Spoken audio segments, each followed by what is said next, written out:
اللہ تعالیٰ تو رحمت کے وعدے فرماتے ہیں. حدیث پاک میں آتا ہے کہ جب شیطان نے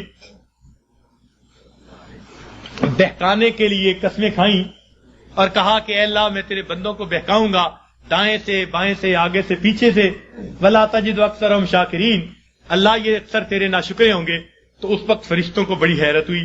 کہنے لگے اے اللہ اولاد آدم کے لیے تو مشکل بن گئی. پوچھا کیسے؟ اے اللہ یہ شیطان دائیں بائیں آگے پیچھے سے بہکائے گا اور بندوں کے لیے تو کوئی راستہ ہی نہیں بچا.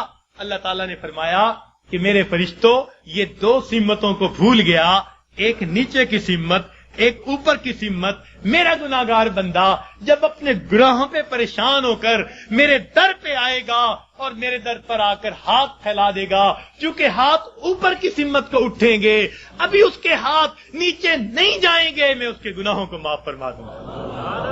اور جب میرا بندہ اپنے گناہوں سے پریشان ہو کر اپنے سر کو سجدے میں ڈال دے گا، کیونکہ نیچے کی سمت سے شیطان اثر انداز نہیں ہو سکتا، میرا بندہ ابھی سر نہیں اٹھائے گا، میں اپنے بندے کے گناہوں کو معاف فرما دوں گا. تو شیطان نے ایک قسم کھائی تھی، فَبِعِزَّتِكَ، اللہ تیری عزت کی قسم میں تیرے بندوں کو بہکاؤں گا. اللہ تعالیٰ نے اس کے جواب میں فرمایا شیطان مردود تو قسمیں کھاتا ہے میرے بندوں کو بہکانے کے لیے، ورغلانے کے لیے. ذرا میری بات بھی سن لے کہ میرے بندے بتقاضائے بشریت گناہ کرتے رہیں گے اگر اپنی موت سے پہلے سچی معافی مانگیں گے. فَبِعِزَّتِي وَجَلَالِي، مجھے اپنی عزت کی قسم، مجھے اپنے جلال کی قسم، میں ان کی توبہ کو قبول کر لوں گا.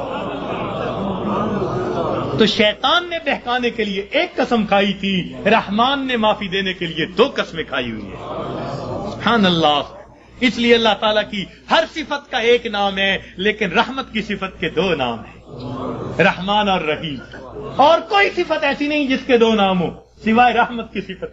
وہ تو اتنا کریم آقا ہے، وہ تو بخش کے خوش ہوتا ہے، وہ تو معاف کر کے خوش ہوا کرتا ہے.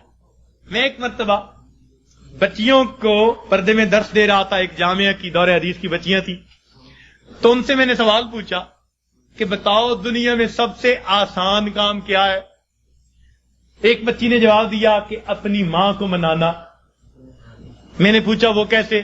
کہنے لگی جی کہ ہمارا یہ تجربہ ہے کہ ماں اگر اپنے بیٹے سے ناراض بھی ہونا تو بیٹی سے پوچھتی پھرتی ہے، اس نے روٹی کھا لی، اس کا بستر تو نے بنا دیا، اس کے کپڑے تو نے ٹھیک کر دیے. اب اوپر سے ناراض پھر رہی ہے، مگر ماں کی مامتا اس کو مجبور کر رہی ہے، لہذا بیٹی سے پوچھتی پھرتی ہے، بیٹی کے ذریعے اس کو کھانا پہنچا رہی ہے. دل سے ناراض نہیں، خفا تھی، بچے نے سمایا مگر دل سے خفا نہیں، اس لیے پوچھتی بھی پھر رہی ہے کہ بچے کو سب چیزیں مل گئیں یا نہیں مل گئیں. تو وہ کہنے لگی کہ جب ماں کی مامتا کا یہ حال ہے تو ماں کو منانا بہت آسان ہوتا ہے. میں نے کہا ہاں ماں کو منانا آسان صحیح، پھر بھی ماں کے پاس آنا پڑتا ہے. بچہ آ کر کہہ دے امی معاف کر دیں، ماں معاف کر دیتی ہے. بچہ آ کر ماں کا جسم دبائے، امی معاف کر دیں، معاف کر دیتی ہے. ہاتھ جوڑ دے، معاف کر دیتی ہے. اگر پھر بھی معاف نہ کرے، بچہ رو پڑے. ماں سے کبھی بیٹے کے آنسو نہیں دیکھے جاتے. کتنی ناراض کیوں نہ ہوگی جب دیکھے گی بچہ آنسو بہا رہا ہے، اپنے دوپٹے کے پلو کو لے کے آنسو پوچھے گی، کہے گی بیٹا رو نہیں، چل میں نے تجھے معاف کر دیا. تو ماں کو منانا دنیا میں اتنا آسان ہے. بچیاں کہنے لگیں، میں نے انہیں اس وقت بتایا کہ دیکھو ایک اور ذات ہے جس کو منانا ماں کے منانے سے بھی 70 گنا زیادہ آسان ہے، اور وہ پروردگار عالم کی ذات ہے. ماں کو تو پھر بھی زبان سے کہنا پڑے گا، پاؤں پکڑنے پڑیں گے، ہاتھ جوڑنے پڑیں گے، آنسو بہانے پڑیں گے. ایک وہ پروردگار ذات ہے جس کے سامنے بندہ تنہائی میں بیٹھا ہو، فقط دل کے اندر نادم ہو جائے، دل کے اندر شرمندہ ہو جائے اور دل میں پکارے پروردگار گناہوں کی معافی چاہتا ہوں، میں نے سچی توبہ کر لی، اللہ میں نے صلح کر لی، مجھے اپنا بنا لے، شیطان کے پنجے سے چھڑا لے. کوئی ہاتھ نہیں ہلایا، کوئی اس نے زبان سے لفظ نہیں نکالا، فقط دل کی ندامت کو قبول کر کے اللہ تعالیٰ اپنی ناراضگی کو دور فرما دیتے ہیں.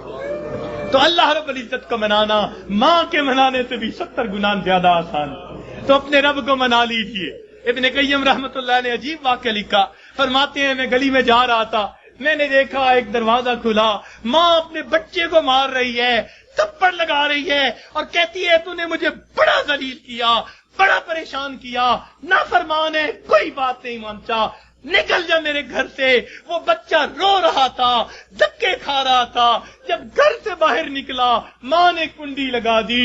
فرماتے ہیں میں کھڑا ہو گیا ذرا منظر تو دیکھوں، بچہ روتے روتے ایک طرف کو چل پڑا، ذرا آگے گیا، نکر سے پہلے واپس آ گیا، پھر دروازے پہ کھڑا۔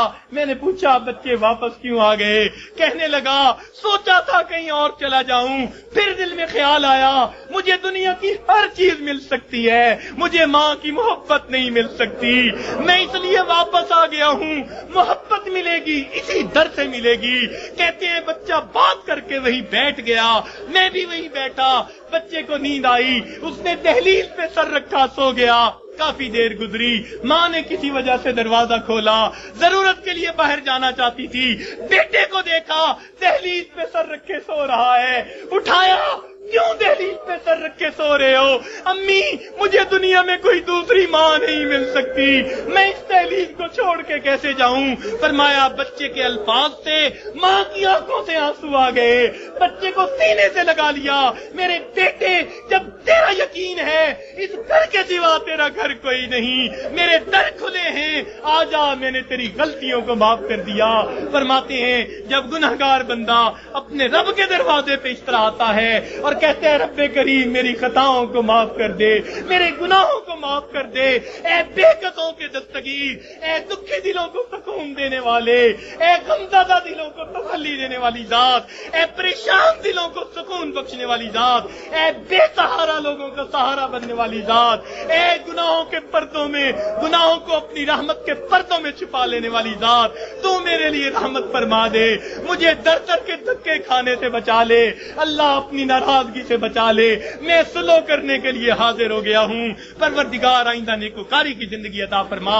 تو جب بندہ اس طرح پیش کر دیتا ہے اللہ رب العزت اس بندے کی توبہ کو قبول کر لیتے ہیں۔ اللہ تعالی ہمیں سچی توبہ کرنے کی اور توبہ کر کے یہاں سے اٹھنے کی توفیق عطا فرما دے۔